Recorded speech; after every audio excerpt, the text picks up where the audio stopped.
Hello, guys. Welcome to another episode of the MH Performance Podcast. I'm your host, Miles Harrison. And you know what, guys?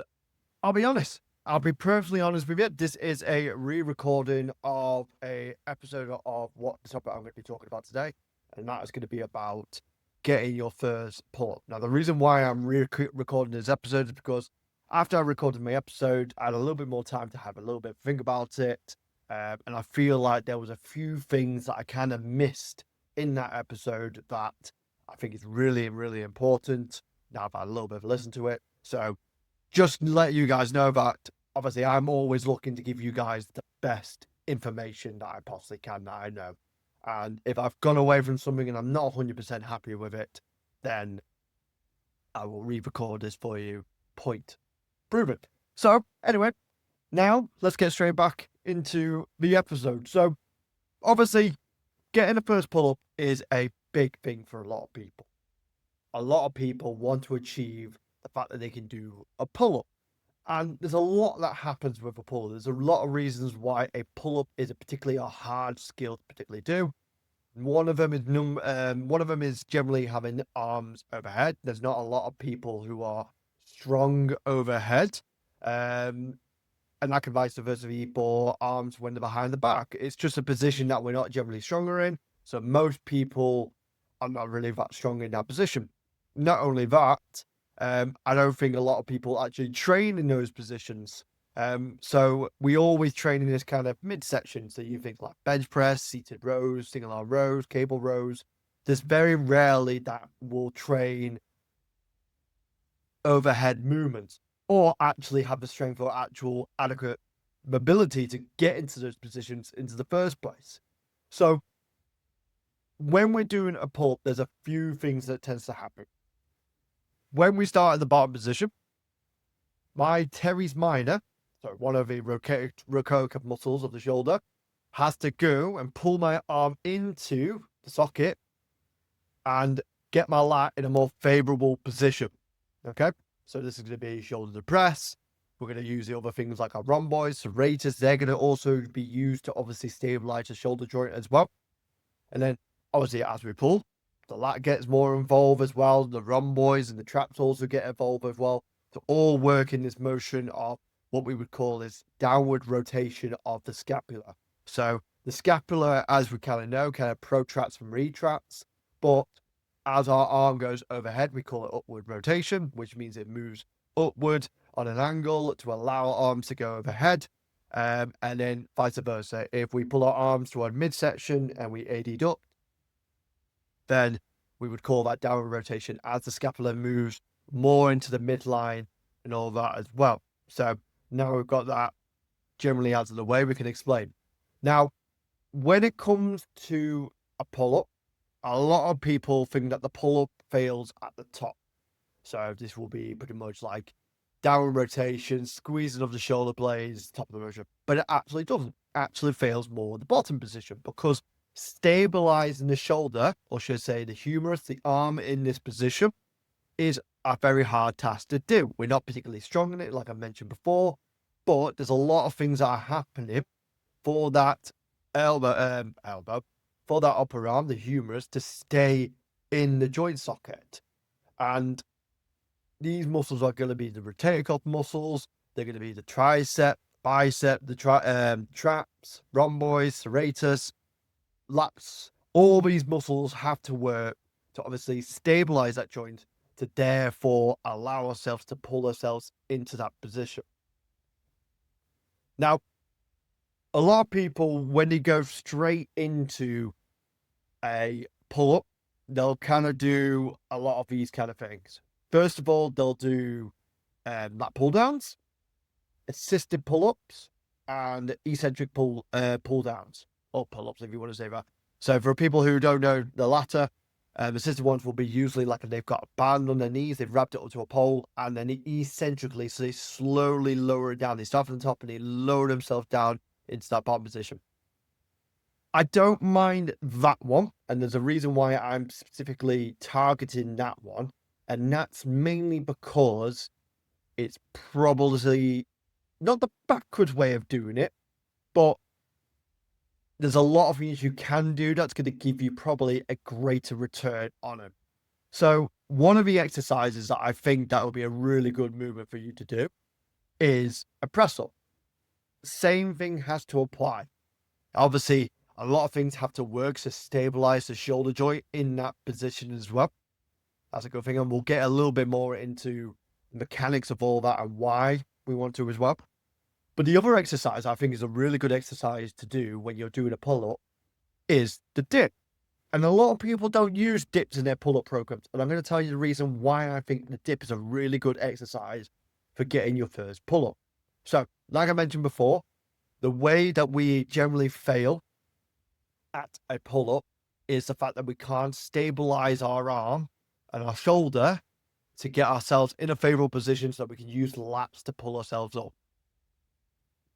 But at the same time as well, the things that generally struggle to get into those positions are the lower traps. The lower traps depress the shoulder blades, so we say humeral depression, and allow ourselves to keep our shoulder in a position to allow better upward rotation. So remember, as we go our arm overhead, come from that position there, and then as we pull ourselves up, we go into something called downward rotation. Here we get it? Fantastic. So I think dips are a brilliant exercise as well.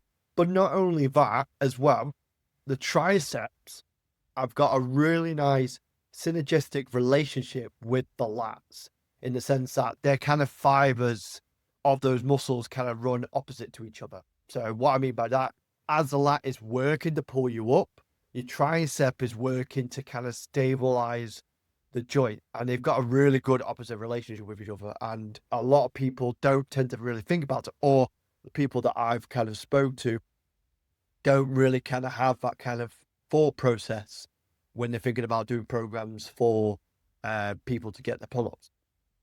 So I really think a dip in general is a really, really good exercise to allowing you to pull. Not only that, if you're someone who struggles to get overhead, the place that I don't really start you is an overhead position. It's down below, because most people are, again, really weak, really unable to move into that position.